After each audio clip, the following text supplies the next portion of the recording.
Baiklah kawan, kita jumpa lagi ini terkait membahas ya pernyataan Pak Mahfud MD ya kepada eh Jokowi.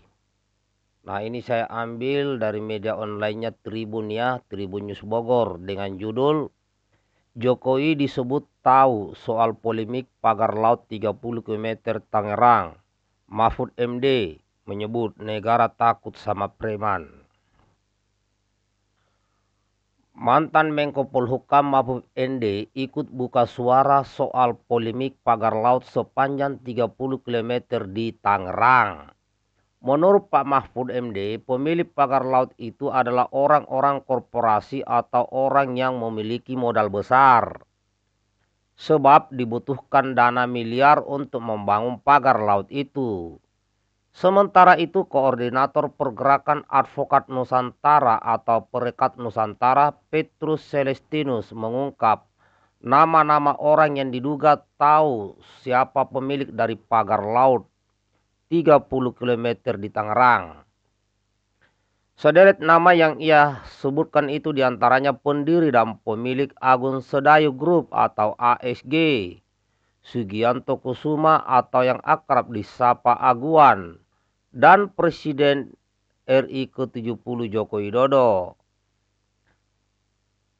Untuk bisa memastikan siapa pemilik, siapa yang menyuruh memasang, dan siapa yang membiayai ini, saya kira orang pertama yang perlu didengar untuk memastikannya mulai dari Jokowi, Aguan, Ali Hanafi, Denny Wongso, Ahmad Ghazali, dan beberapa nama lain, kata Petrus dikutip dari YouTube Abraham Samad Speak Up Rabu 15 Januari 2025. Ia mengatakan lembaga hukum seharusnya bisa melakukan pemeriksaan terhadap para nama-nama tersebut. Sebab nama-nama itu diduga tahu siapa sosok yang memagari laut dan siapa yang membiayai pembangunannya. Nah, tanggapan Pak Mahfud MD di sini ya.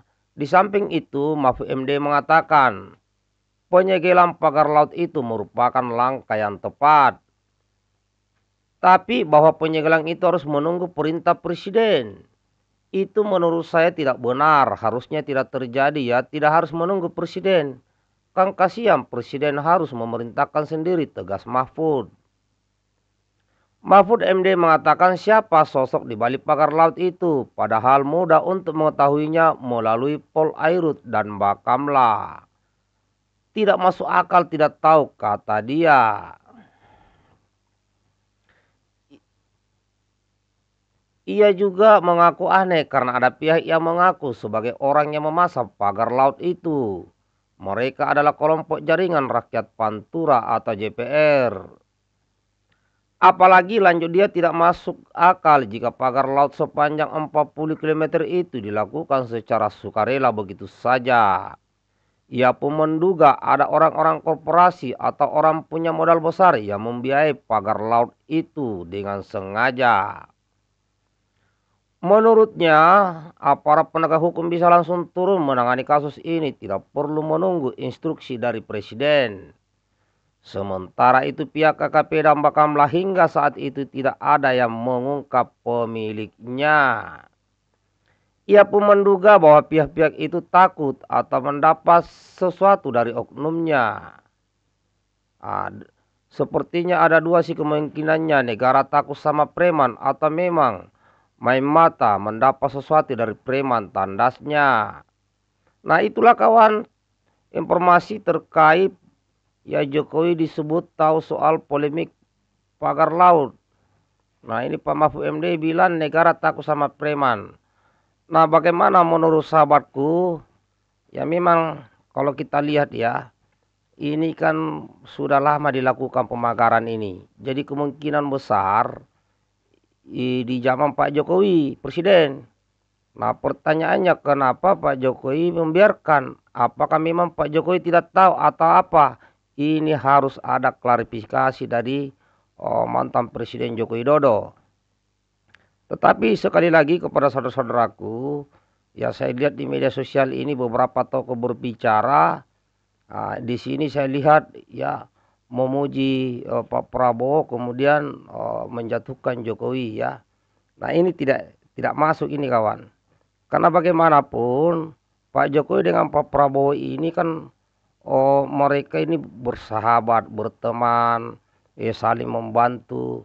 Jadi itu tidak akan terpengaruh, tidak akan terpengaruh jika ada orang yang ingin ya memancing di air keruh. Tidak bisa, ya tidak bisa diadu domba antara Pak Jokowi dengan Pak Prabowo kawan. Tidak bisa apapun ceritanya itu. Nah, jadi kalau misalnya kayak Pak Mahfud MD ini kan mantan menterinya Pak Jokowi yang diangkat oleh Pak Jokowi. Nah, ini Pak Mahfud MD juga agak-agak ngomongnya ya kurang mantap lah.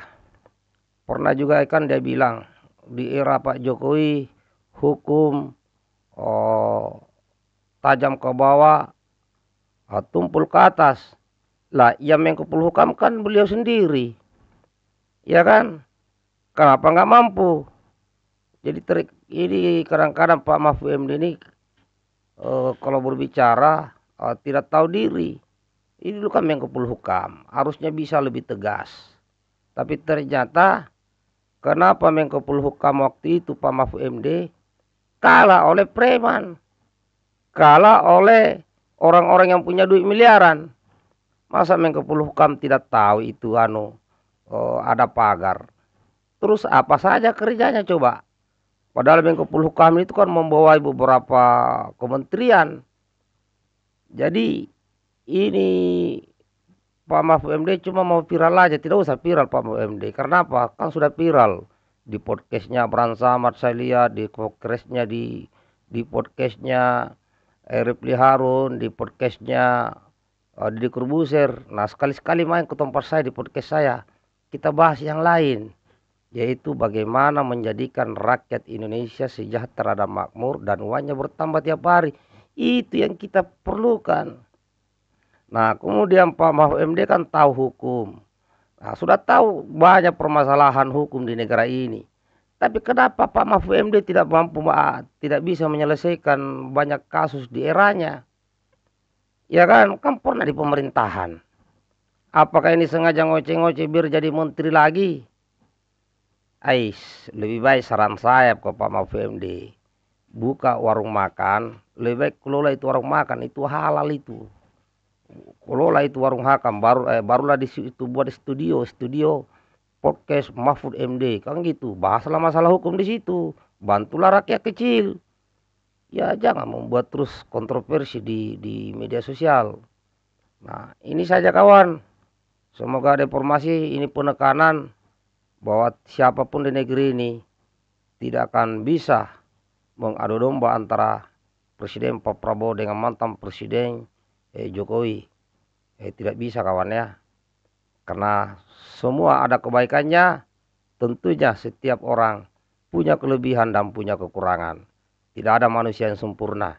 Siapapun yang jelas di masa pemerintahan Jokowi yang Freeport sudah diambil alih, pembangunan infrastruktur di wilayah timur, bahkan rel kereta api di Makassar sudah ada, dan terus membuka pintu untuk hilirisasi yang sekarang akan dilanjutkan oleh Pak Prabowo.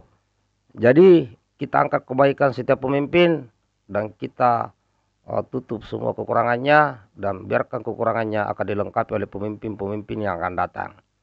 Demikian kawan, terima kasih. Bagaimana menurut sahabatku? Silakan komentar di kolom komentar di bawah ini. Assalamualaikum warahmatullahi wabarakatuh.